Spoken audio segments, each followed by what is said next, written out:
하나님 아버지 은혜 감사합니다. 그리스도 예수님은 죽으셨지만 오히려 살아나셔서 하나님의 오른쪽에 계시며 우리를 위하여 대신 간구하여 주십니다. 어떻게 기도해야 할지도 알지 못하지만 성령께서 이루 다 말할 수 없는 탄식으로 우리를 대신하여 간구하여 주십니다. 함께 기도드리게 하시니 감사합니다. 모든 주의 백성들을 향하신 아버지의 뜻이 하늘에서와 같이 땅에서도 이루어지소서. 날마다 생명의 양식 먹고 마시며 함께 자라나게 하여 주소서. 복음 생명 캠프에서도 일상생활에서도 복음이 전파될 때마다 주님께서 함께 일하시고 역사하시며 말씀을 확증하여 주소서. 이미 함께하여 주시니 감사드립니다. 지구촌 곳곳에서 질병과 전쟁과 기근과 자연재해와 여러 재앙의 냉혹한 현실에서 고통받는 주의 백성들을 돌봐주시고 불쌍히 여겨주십시오. 주의 선하심과 인자하심이 우리의 뒤를 따라오며 인도하시니 감사드립니다. 예배하는 이 시간 주님의 빛과 주님의 진리를 보내주시어 함께하소서. 말씀 전하시는 목사님과 함께하시고 곳곳에서 드려지는 모든 예배 가운데 함께하소서. 예수님 이름으로 기도드립니다. 아멘. 네, 감사합니다. 오늘 말씀은 시편 43편 1절에서 5절까지 시편 43편 1절에서 5절까지 말씀입니다. 한 목소리로 5절까지인데 우리 한 목소리로 같이 한번 봉독하십시다. 시작. 하나님이여 나를 판단하시되 경건하지 아니한 나라에 대하여 내 송사를 변호하시며 간사하고 불의한 자에게서 나를 건지소서. 주는 나의 힘이 되신 하나님이시거늘 어찌하여 나를 버리셨나이까. 내가 어찌하여 원수의 억압으로 말미암아 슬프게 다니나이까. 주의 빛과 주의 진리를 보내시어 나를 인도하시고 주의 거룩한 산과 주께서 계시는 곳에 이르게 하소서. 그런즉 내가 하나님의 제단에 나아가 나의 큰 기쁨이 하나님께 이르리이다. 하나님이여 나의 하나님이여 내가 수금으로 주를 찬양하리이다. 내 영혼아 내가 어찌하여 낙심하며 어찌하여 내 속에서 불안해하는가. 너는 하나님께 소망을 두라. 그가 나타나 도우심으로 말미암아 내 하나님을 여전히 찬송하리로다. 아멘. 탄식하는 시인이 큰 기쁨의 하나님께 나아가는 큰 기쁨의 하나님께로 제목으로 말씀 나누겠습니다. 믿지 않는 자도 그렇지만 믿는 자도 인생의 현실이나 신앙의 현실은 탄식하고 절망합니다. 사실 자기 자신에 대해서 정직하지 못하면 이 마취제 같은 걸로 얼마나 마취제가 많아요. 폰, 재미, 또 이렇게 쾌락, 오락 이런 그 마취제로 인생의 밑바닥에 있는 절망과 탄식을 외면하고 사는데 경건한 시인 특히 시편에는 탄식시들이 많이 나옵니다. 하나님을 믿지만 경험되지 않는, 느껴지지 않는 특히 영적인 분리에 대한 걸로 이제 탄식을 하는데 오늘 말씀은 이제 시편 42편과 43편이 원래 한 개의 시편입니다. 보통 시편 앞에 표제가 붙어 있어요. 근데 여러분 42편과 43편 보면 43편은 표제가 따로 없습니다. 그리고 고라자손의 길 42편에만 이렇게 표제가 있는 거예요. 그래서 원래 히브리어 성경은 한 권을 하나의 시편인데 BC 2세기경 히브리어 성경을 헬라어로 바꾸면서 대표적으로 70인역이라고 하죠. 거기서 두 개로 쪼개놨습니다. 그걸 우리가 그대로 이제 인용하고 있는데 원래는 하나의 시편이고 시가 세 개의 연으로 되어 있어요. 42편부터 잠깐 보시면 42편 1절에서 5절까지가 한 개의 연으로 되어 있습니다. 마지막에 어떻게 끝납니까? 내 영혼아 내가 어찌하여 낙심하며 어찌하여 내 속에서 불안해하는가. 너는 하나님께 소망을 두라. 그가 나타나 도우심으로 말미암아 내가 여전히 찬송한다. 또 6절에서 11절은 두 번째였는데 11절도 똑같습니다. 반복되죠. 후렴구라고 하죠. 후렴구 11절. 그리고 오늘 읽은 43편도 이제 세 번째였는데 5절에 보면 똑같이 내 영혼아 내가 어찌 낙심하며 내 속에서 불안해하는가. 여기 제가 이제 그 설교 요약본을 적었습니다만 여기 중요한 단어가 너는 하나님께 소망을 두라. 근데 원래 원문에는 너는 하나님을 기다리라 이렇게 되어 있어요. 하나님을 기다리라. 히브리어로 야할입니다. 그래서 세번역 성경은 제대로 번역했더라. 하나님을 기다리라. 그랬더니 하나님이 나타나 도우심으로 말미암아 깊은 단식 가운데 있던 시인이 다시 찬송하게 됩니다. 이렇게 이제 반전이 일어나게 되죠. 그래서 제1년은 핵심 내용이 살아계신 하나님을 갈망하고 있습니다. 죽은 하나님이 아니고 여기 사슴이 시냇물 찾기에 갈급함 같이 사슴 시냇물이 갈망하다 그 말은 이제 헐떡인단 말이에요. 사슴은 원래 시냇가에 나와서 이렇게 물 마시게 되면 생명이 위협하거든요. 사냥꾼의 표적이 되지만 목숨을 걸고 이렇게 물을 찾듯이 시인이 살아계신 하나님을 갈망합니다. 그 2절의 3절 내용을 보게 되면요. 본인도 하나님의 부재의식을 느끼지만 사람들이 조롱하는 거예요. 네 하나님이 어디 있느냐? 이 시인이 당하는 현실 보고 하나님이 어디 있느냐고 조롱합니다. 눈물이 쥐하로 음식이 되었다.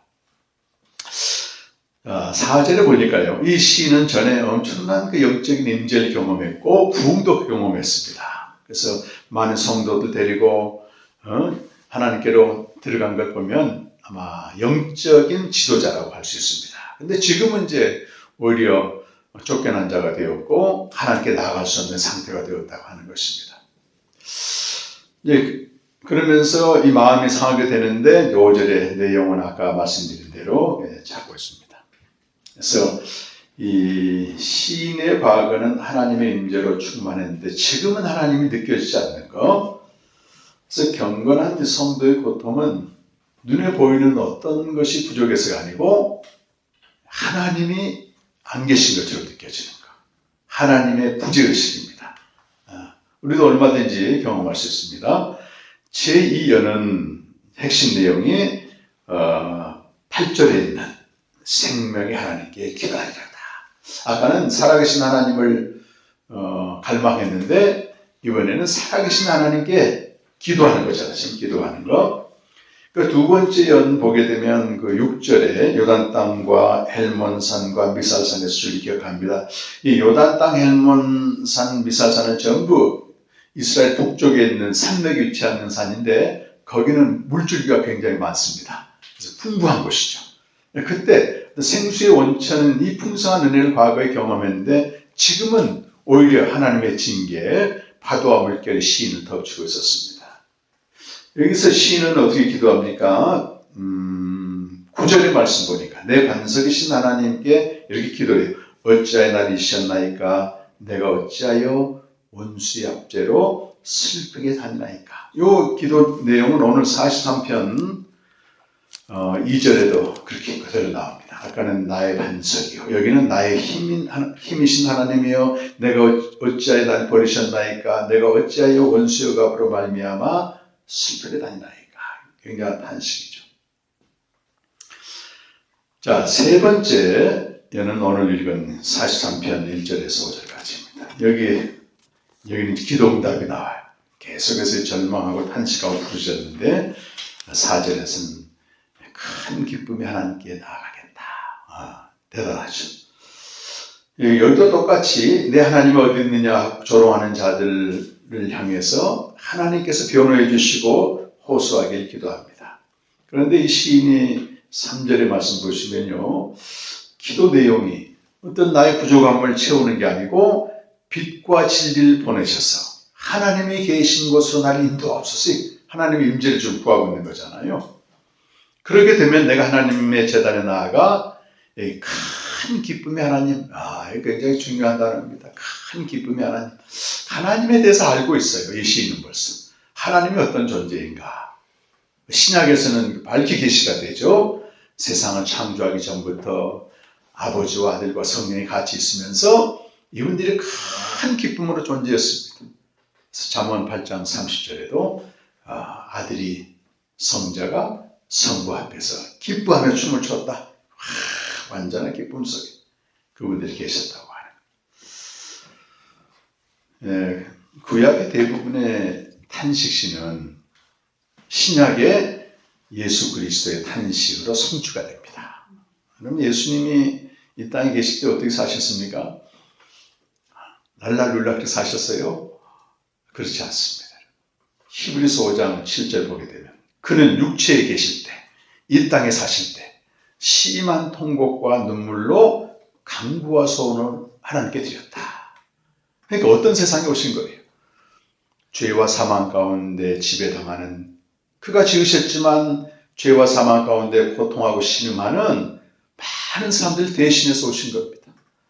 그러니까 우리 인간적인 눈으로 보면 안 보이는 게 영적인 눈으로 보게 되면 아무리 겉으로 번성하고 화려하고 살아도 저는 사망열차를 타고 가고 있는 그런 존재로 보이는 거예요. 그래서 그분은 육체에 계실 때 심한 통곡과 눈물로 기도와 간구와 소원하려면서 하나님께 경외하면서 기도했다.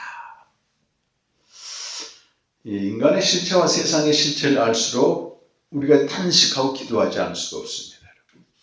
아예 등 돌리고 나만의 인생을, 요즘 자식이 뭐 신이라고 합니다. 절대적인 존재이기 때문에 자녀에게 어떤 해를 가하게 되면 못 견딘다고 하는 겁니다. 그래서 우리 봉춘수교회도 특수학교 교사 한 분이 계세요. 장애 아이들 돌보는데요. 부모들이 너무 민감한 거예요. 그래서 뭐 하나 조금 야단도 못 칩니다. 특수아이뿐만 아니고 건강한 자녀들도 마찬가지예요. 신이 되어버렸어, 신이. 교사 못 해먹겠다, 좀 그런 얘기 많이 하죠. 심지어 자살하기도 하고. 이런 그 탄식 가운데 있는 세상입니다. 그런데 예수님이 이제 오셔서 심한 통과 눈물로 기도한 그 장면은 겟세마네 동산의 기도인데, 여기 오늘 보시게 되면요, 시인이 무슨 기도를 했습니까? 어찌하여 원수의 압제로 말미암아 슬프게 다니나이까, 이렇게 이제 기도했습니다. 이 기도가 겟세마네 동산 올라가서 한 기도와 똑같습니다. 예수님이 그 겟세마네 동산에 제자들과 올라가셨을 때 심히 놀라고 슬퍼하셨다, 이 대목이 나와요. 심히 놀라고 슬퍼하셨다. 그러면서 내가 고민하여 죽게 되었다고 하면서 이 잔을 내게 옮겨달라고 기도하시거든요. 이것을 이제 많은 사람들이 이렇게 해석해요. 하나님의 진노를 모든 인간이 받아야 되는데 그걸 예수님이 통째로 받으셨기 때문에 이 잔이 너무도 무거웠다. 그래서 심히 두려워하고 공포스럽게 반응하셨다. 그렇게 이제 많이 해석하는데, 이번 제가 마가복음 묵상하면서 그 바레트의 해석을 좀 봤더니 그게 맞는 것 같더라고요. 우리 인간은 보지 못하는 경악할 만한 어둠의 권세와 싸우신 겁니다, 그분이. 그러니까 스스로 어둠의 권세에게 넘어가는 거예요. 그러니까 겟세마네 동산 기도가 끝난 다음에 누가복음 23장 보게 되면 보라 지금은 너희 때요 어둠의 권세로다. 스스로 어둠의 권세에 넘어가신 겁니다. 그러나 그는 하나님을 절대적으로 신뢰하셨고 그가 어둠의 권세에 넘어가 죽임 당하셨을 때 생명의 역사가 나타나는 겁니다. 이건 오늘날 우리 생명을 가진 우리에게도 너무 중요한 거예요. 우리가 어둠의 권세가 가득한 세상에 살고 있는데 계속해서 공격을 받습니다. 근데 이기려고 물리적인 힘을 쓰게 되면 백전백패입니다. 그래서 이미 십자가에서 무슨 선언을 하는가 하면 하나님의 전쟁은 칼로 하는 게 아니다. 칼을 쓰는 자는 칼로 망한다. 구약의 여호와의 전쟁에 대한 오늘 제가 묵상한 내용들이 이제 그런 내용인데, 칼과 활이나 창으로 하지 않고 주의 이름으로 했다고 하는, 다윗이 그랬잖아요. 너희는 칼과 창으로 내게 오거니와 나는 만군의 여호와 이름으로 간다. 신약에서는 그리스도의 십자가를 말합니다. 작년 10월 7일 이스라엘 하마스 전쟁이 터졌을 때 그 나타나의 총리가 뭐라고 10월 20일쯤에 선포했냐면, 이거는 이사야서의 예언을 성취하는 전쟁이다, 이렇게 선언했어요. 무자비하게 하마스 거점인 가자 지역을 막 공격하는데 3만 명이 넘게 죽었는데 대부분 민간인들이에요. 근데 구약 사상에 붙잡힌 거거든요, 사람들이. 근데 신약 시대 구약의 선지자들이 말일이 되게 되면, 그리스도가 오시게 되면 모든 칼과 창이 없어지게 되고 쟁기로 바뀌게 되고 낫으로 바뀌게 돼서 평화가 온다, 이렇게 말합니다. 다른 방법이 없습니다. 가장 끔찍한 게 종교 전쟁이에요. 다 신들의 이름으로 치르거든요. 그러니까 너무 무모해요. 근데 하나님은 구약에서도 그렇게 하지 않으셨습니다. 방어전하시고 여호와의 대적자들만 했지 뭐 대책 없이 아무나 죽이지 않았습니다. 어둠의 권세에 넘어가셨고 또 하나 43장 2절에 보면 어째 날 버리셨나이까 그것은 십자가에서 버림받으신 예수님의 기도입니다. 어째 날 버리셨나이까. 그래서 예수님은 창세 전부터 하나님의 아들로서 단 한 번도 아버지와 분리된 적이 없어. 그런데 딱 한 번 십자가에서 분리되시는데 그 고통을 견디지 못해서 막 부르짖는 거예요. 그 전에 뺨을 맞고 침뱉 이 육체적 정신적 그 끔찍한 멸시당할 때는 잠잠하셨습니다. 네, 영적인 고통이 분리의 고통이죠. 근데 밑에 있는 사람들은 뭐라고 말하냐면 그 외침을 듣고 저가 엘리야를 부른가 보다. 이게 뭘 말해요? 예수님 한 분 제외하고 모든 인간은 하나님과 연합된 경험이 없기 때문에 분리된 고통을 몰라요. 하나님 없이 살면서도 전혀 감각하지 못합니다. 이게. 고아의 비극이 그래요. 이 복음을 듣고 그 마산의 어느 전사님이 이제 부목사님이셨는데 부목사님 돼가지고 청년들하고 집회를 했는데 기도를 했어요. 여러분 하나님과 분리된 고통이 얼마나 큰 줄 아냐? 막 기도를 했는데 그 중에 고아 출신 청년이 한 명 있었습니다. 근데 그 청년은 그러더래요. 자기는 그걸 전혀 못 느낀다. 부모와 이렇게 연합된 경험이 있는 자만 부모와 분리된 고통을 아는 겁니다. 우리 갓난 아이들 그러잖아요. 엄마 없이는 못 산다고. 그러나 연합된 경험이 없는 고아는 분리된 고통을 몰라. 우리 날 때부터 시편 51편 5절 보면 날 때부터 하나님과 분리됐기 때문에 분리된 고통이 뭔지 몰라요. 그냥 하나님 없이 잘 삽니다. 이렇게. 근데 우리 예수님을 영접하고 하나님과 교제하고 연합된 경험이 있는 자에게 최고의 고통은 그분과 떨어지는 분리된 고통.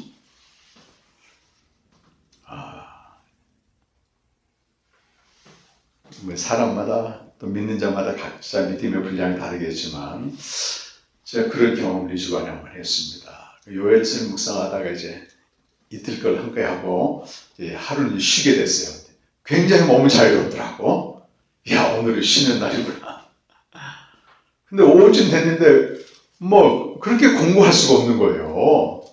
일도 손에 안 잡히고. 그래서 그 양식을 매일 먹여야 되듯이 이 하루도 빠지면 안 되겠다 생각을 다시 한번 하게 되고 그렇다고 뭐 다른 걸 한 건 아니었지만 그래도 그게 밀려오는 거예요. 하던 대로 해야 됩니다. 분리의 고통을 압니다. 예수님의 그 분리의 고통은 아담 안에서 하나님과 분리된 모든 사람을 위하여 대신한 탄식입니다. 오늘 반복되는 말씀 여러분 후렴구가 어찌하여 낙심하며 어찌하여 내 속에서 불안하여 하는가. 영혼에 대한 자기 책망을 하고 너는 하나님께 소망을 두라. 하나님을 기다리라. 근데 하나님을 기다렸더니 어떻게 됐어요? 그가 나타나 도우셨다고 하는 겁니다. 여러분 무엇인가를 기다리는 존재잖아요. 우리는. 근데 기다린 대로 이루어지는 게 있습니까? 있을 수도 있죠. 이게 사무엘 베케트라고 하는 아일랜드 출신인데 활동은 아마 독일에서 했을 겁니다. 1969년도에 노벨 문학상을 받아요. 고도를 기다리며라고 하는 제목은 들어봤을 겁니다. 이 연극은 20세기 대표적인 연극이고 우리 한국에서도 계속 공연됩니다. 전 세계적으로 마찬가지고 이 내용이 뭐냐면 무의미성과 공허에 갇힌 인간의 실존을 다룹니다. 이렇게 두 주인공이 나오는데요. 그냥 똑같은 말 반복하고 그냥 시간 보내고 그러면서 뭘 기다리냐면 고도를 기다려요. 고도. 어떤 소년이 얘기했죠. 고도 곧 온다. 고도가 곧 온다는 거예요. 근데 서로 잡담하고 과거 일도 회상하고 다투기도 하고 그러면서 시간 이렇게 쭉 보냅니다. 시간 죽이기라고 하는 그 내용이에요. 그런데 어떤 일도 일어나지 않아요. 그러다 인생은 이제 흘러가게 됩니다. 그래서 이 시공간엔, 이 끔찍한 시공간 안에 갇힌 인생은요, 신체적으로 일단 쇠락하고, 나중에는 의사소통도 잘 못하고, 절망 깊어지고, 이번 그 신구라고 하는 배우하고 박근영이라고 하는 배우가 지금 80세 중반이 됐습니다. 근데 이 두 사람이 주인공으로 이 고도를 기다리며 연극을 했는데 50회 연극의 전석이 맺은대요. 그리고 2월 말에 끝났거든요. 근데 내가 가만히 생각해 봤어. 이 다른 주인공들도 이 연극을 많이 했는데 왜 이 두 사람이 했을 때 매번 매진이 됐을까? 가만히 생각해 보니까 이 두 사람이 지금 85세잖아. 마지막까지 가 있는 거야. 그래서 시간 주기를 반복하면서 인생을 흘러가는데 마지막에는 퇴락한다고 되어 있어. 퇴락이란 말은 나빠진다는 겁니다. 나빠진다. 이것이 시 공간 안에 갇힌 인간의 운명에 피할 수 없습니다. 우리 종교 생활을 해도요, 신앙 생활을 해도 시 공간에 딱 갇혀버리게 되면 이거는 아무리 내가 열심히 신앙 생활을 하고 신앙의 공적을 쌓고 또 많은 걸 이뤘어도 퇴락합니다. 희한해요. 갈수록 좋아지는 게 아니고 나빠지게 됩니다. 이게. 이건 내 인생이 아니지. 천만의 말씀이에요. 이미 먼저 살아본 사람들이 다 진실 얘기했잖아요. 많이 얻었어도 공허다. 이 시간 죽이기라고 하는 말은 하이데거가 형이상학의 근본 개념이라는 책에서 설명을 합니다. 어떤 사람이 기차역에 도착했는데 기차가 떠나버렸어. 다음 기차가 4시간 후에 오는 거야. 그럼 어떻게 돼? 4시간 동안 기다릴 거 아니겠어요? 그러면서 온갖 잡생각도 하고 밖에도 둘러보게 되고 뭐 책도 물론 있겠죠. 지나가는 사람들을 보게 되고 이 4시간 동안 완전히 시간 주기를 하면서 기다린다고 하는 거예요.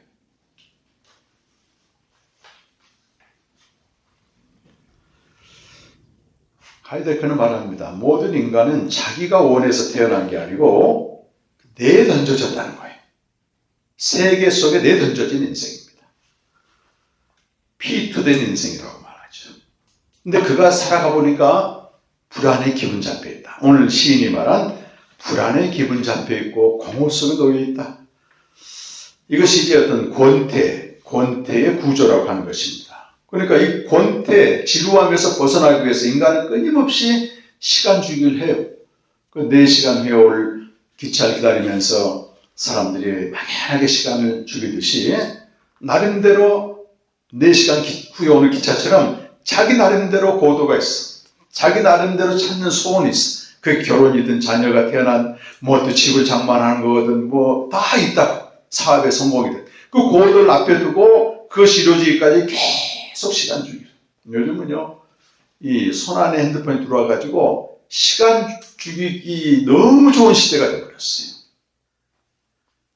가끔 지하철 타고 가게 되면 다 쳐다보고 있습니다. 저도 얼마 전에 얘기 들었는데 쇼츠 중독 사유라고 하더라고. 그게 뭐냐 쇼츠가. 그랬더니 그 유튜브를 보면 쇼츠란 그런 게 나오는데 자기가 봤던 그 유튜브들을 정확하게 AI가 기억해가지고 쫙 펼쳐준다는 거예요. 뭐 1, 2분, 2, 3분. 지금 속도와 쾌락의 중독 시대입니다. 얼마나 좋은 시대입니까? 시간 죽이기 하는데. 근데 그런 인생은 반드시 멸망에 이른다고 얘기해요. 이걸 하이데거는 평범한 일상생이라고 말하거든요. 평범한 일상생을 살아간다. 피투된 인생은 타자가 욕망하는 것을 욕망하면서 평균적 일상생을 살아간다. 욕망이라는 게 뭐죠? 욕망은 두 가지 구조를 가지고 있습니다. 하나는 경쟁자가 있어야 되고 또 하나는 모방의 특징이 있어요. 남이 저렇게 하니까 나도 한다 그 말이지. 철저히 비본래적인 삶으로 자기 인생을 살아가는 게 아니라고 하는 것입니다. 제가 이번에 그 고도를 기다리며 하고 시간 주기에 대해서 이렇게 기도 서신 좀 보냈는데 포항에 김수경 목사님이 답장을 해왔는데 요한복음 5장 29절로 답장을 해오셨더라고요. 그런데 굉장히 원어에 대해서 박시간 분이거든요. 요한복음 5장 29절 이렇게 되어 있어요. 선한 일 행한 자는 생명의 부활로 악한 일 행한 자는 심판의 부활로 나오리라. 근데 악한이란 말이 사악하다 이런 뜻이 아니라는 겁니다. 파울루스라고 하는 헬라어는 평범하게 산다 그런 뜻이에요. 자연적 인간이 시간 주기를 하면서 평이하게 사는 것, 이게 하나님 눈에는 심판의 부활로 나오는 악한 인생이다. 그렇게 얘기해요.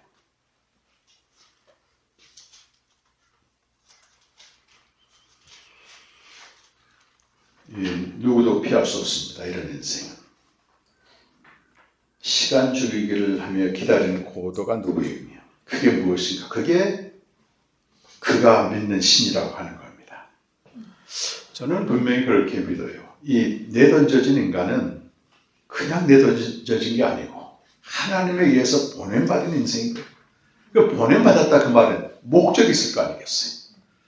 근데 그 목적을 알기 전까지는 누구나 자신만의 이 고도를 대망합니다. 고도가 G-O-D-O-T인데 이것을 가시라고 말해요. 신이라고 말합니다.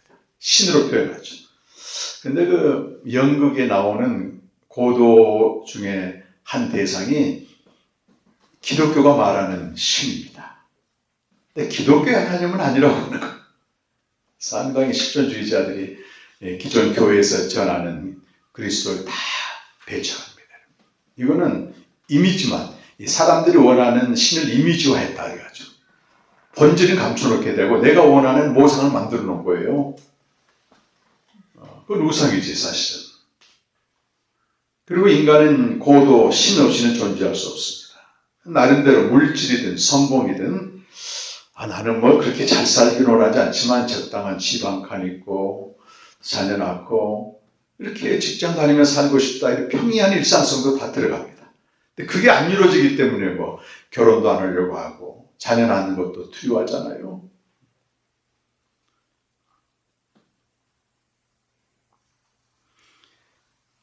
건강도 그렇습니다. 요즘 선거철 가서 인간 구원자, 내가 지지하는 당이나 내가 지지하는 후보가 되길 바라는 거, 고도주 하나에 지금 올해 미국에서 대선이 있는데 어제도 그 대선에 대해서 잠깐 나오더라고. 세계적으로. 근데 바이든을 지지하는 사람도 있지만 트럼프 지지하는 미국인들이 광적입니다. 무슨 종교 집단인 것 같아.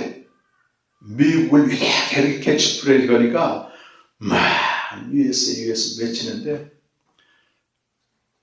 그게 인간 구원자죠. 하나의.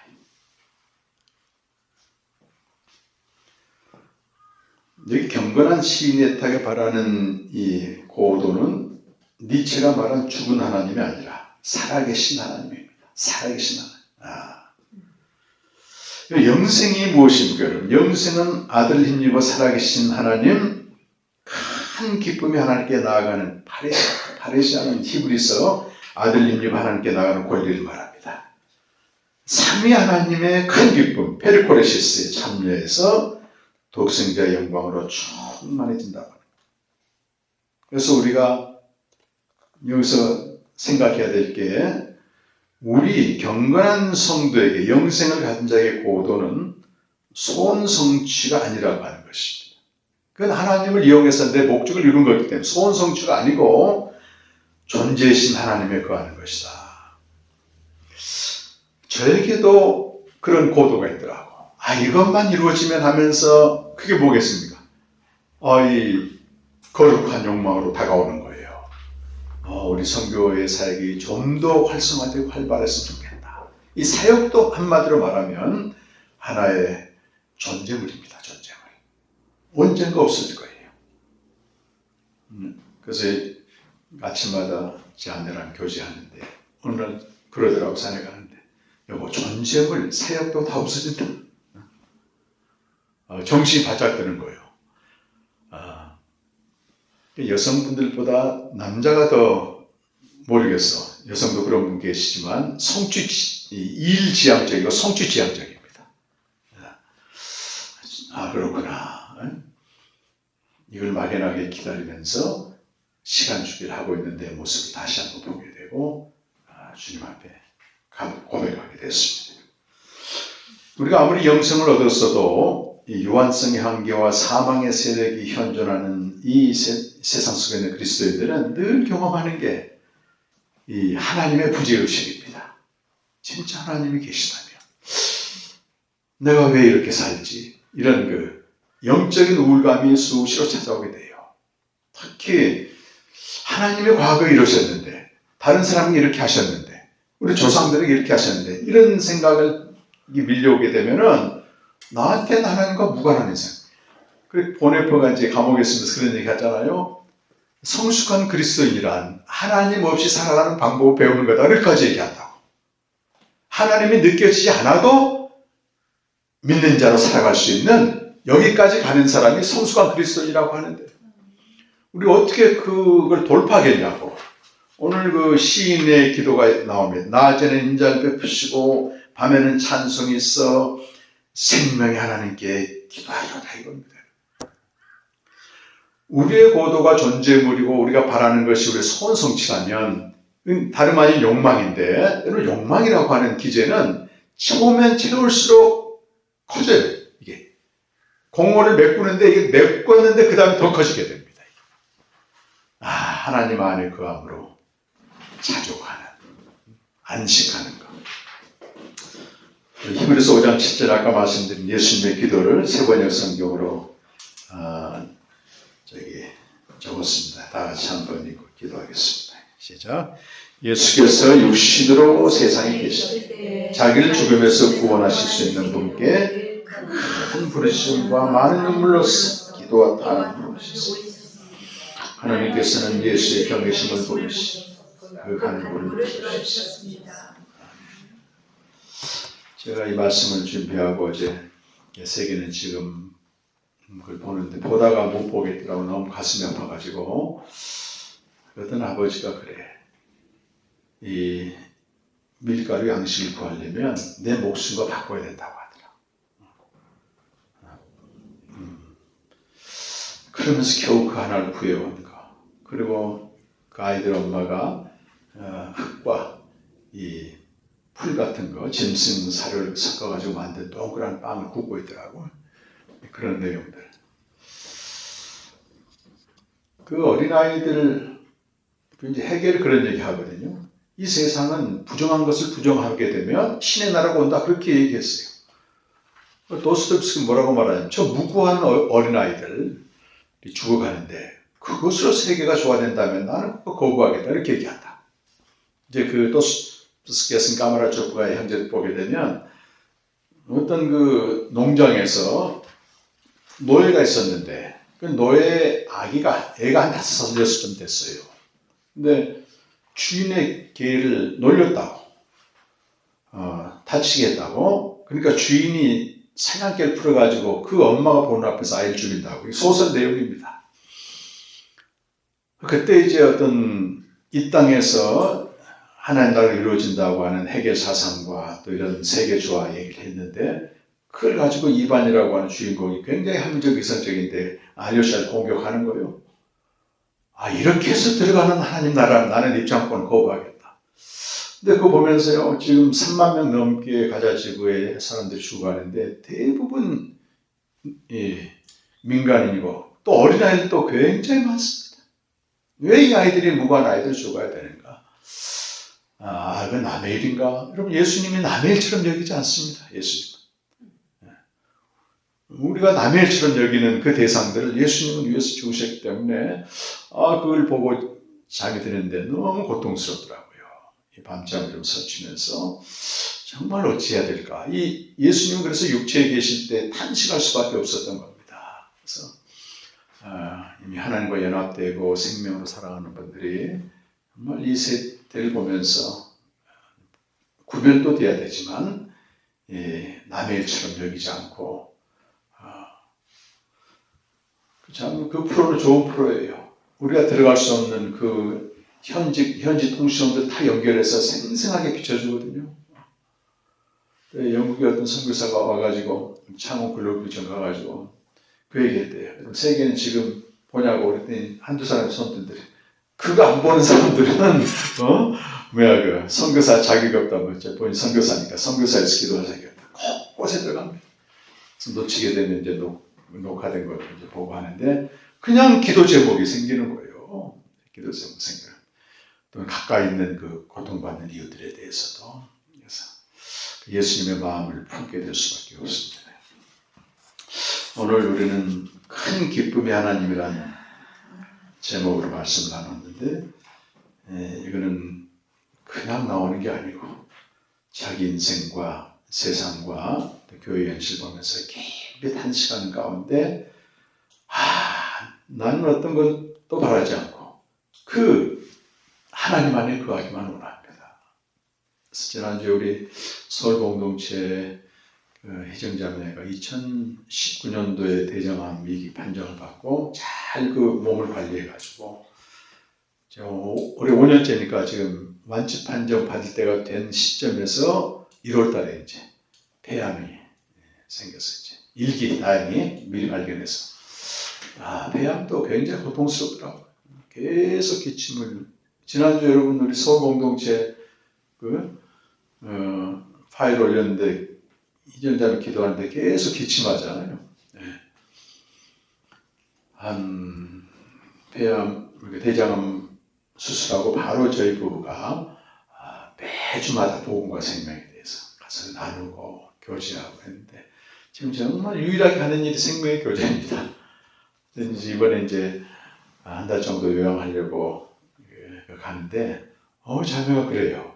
자기는 아무것도 바랄 수 없고 아무것도 할 수 없고 아무것도 기대할 수 없는데 아침마다 일어나서 말씀 앞에 나가 교제하는 거 이게 내 전부고 이것만이 나의 소망이고 기쁨이다 하는데 너무 엄청난 메시지를 하는 거예요. 사실 우리가 그래야 됩니다.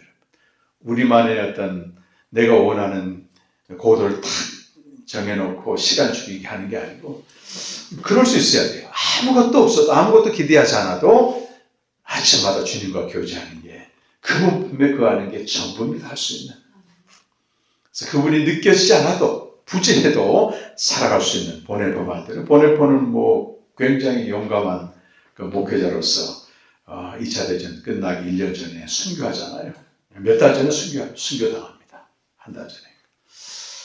그렇게 살아갈 수 있습니다. 한 주간 동안 하나님 느끼지 않아도 탄식하고 부르짖으면서 큰 기쁨이 하나님께로 나아가 생명을 누리고 전하는 여러분 되시길 간절히 축원합니다. 한번 기도하시겠습니다. 이 땅의 존재물로 고도를 삼던 자들에게 아버지는 아들을 보내시고 아들은 아버지의 뜻을 위하여 복종하심으로 이 땅에 오사 우리들을 위해 간구하셨습니다. 아들의 간구는 아버지께서 내게 주신 사람들도 내가 있는 곳에 나와 함께 있게 하여 주시고 창세전부터 아버지께서 나를 사랑하셔서 내게 주신 내 영광을 그들도 보게 하여 주시기를 빕니다 하고 기도하셨습니다. 아버지는 아들의 기도를 들으셨고 다 이루셨습니다. 하여 멸망의 폭에 있던 자들을 구원하사 우리가 그토록 바라던 영혼의 항구 아버지의 집으로 인도하셨습니다.